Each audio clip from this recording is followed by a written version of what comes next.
प्रेम दृष्टि, where hearts and vision align. लाइकाको अन्तिम यात्रा लाइकाकै दृष्टिकोणबाट। म मस्कोको सडकमा भौतारिँदै हिँड्ने एउटा सामान्य कुकुरनी थिए।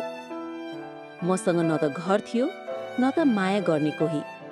चिसो सडक, भोक, तिर्खा, यही नै मेरो दिनचर्या थियो। कहिलेकाहीँ कसैले हड्डी फालिदिन्थ्यो, कहिलेकाहीँ बच्चाहरूले मलाई माया गर्थे।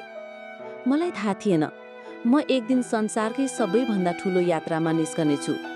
मलाई मेरो नाम के हो भन्ने पनि थाहा थिएन। पछि मानिसहरूले मलाई लाइका भनेर बोलाउन थाले। एक दिन सेतो कोट लगाएका केही मानिसहरू मेरो नजिक आए अनि मलाई समातेर उनीहरूसँगै लगे।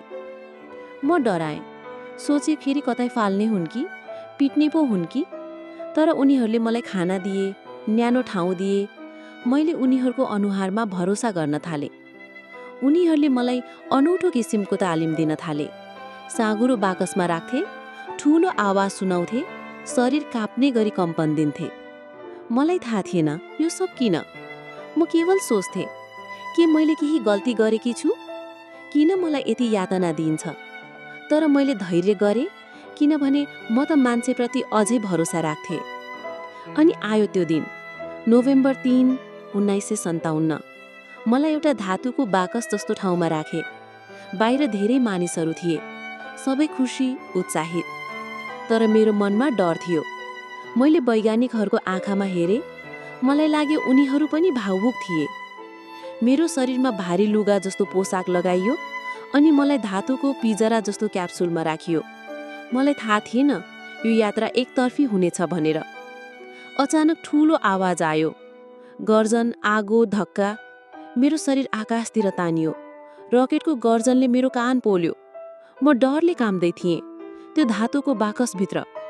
कसैले मलाई माया गरेन, कसैले मेरो टाउकोमा हात थपथपाएन, मलाई कसैले बोलाएन। जब पृथ्वी सानो नीलो बल जस्तो पर पर हरायो, मेरो मुटु छिटो धड्किन थाल्यो। त्यो धातुको क्याप्सुलभित्र म बिस्तारै थकाइले ढल्दै गएँ। सास लिन गाह्रो हुँदै गयो। मलाई पानी चाहिएको थियो, हावा चाहिएको थियो, अनि सबैभन्दा धेरै माया चाहिएको थियो।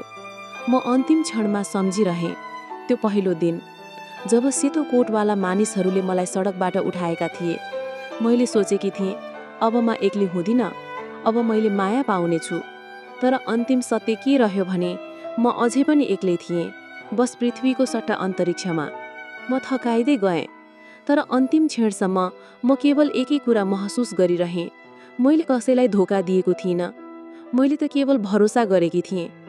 म त केवल सानो सडककी कुकुरनी थिएँ, माया खोज्दै हिँड्ने। तर मेरो जीवन प्रयोग बनाइयो।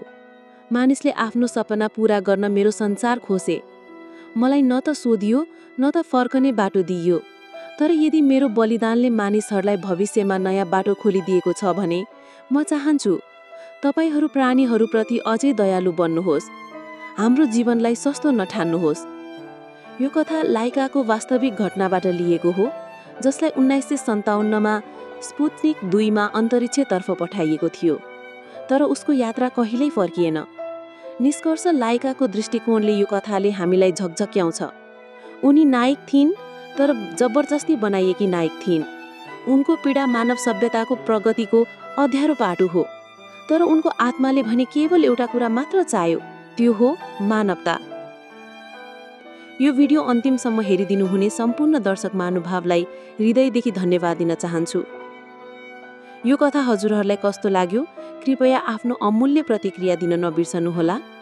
अनि हाम्रो प्रेम दृष्टि च्यानललाई माया गरेर सब्स्क्राइब, लाइक, सेयर र कमेन्ट गरिदिनुहोला। धन्यवाद।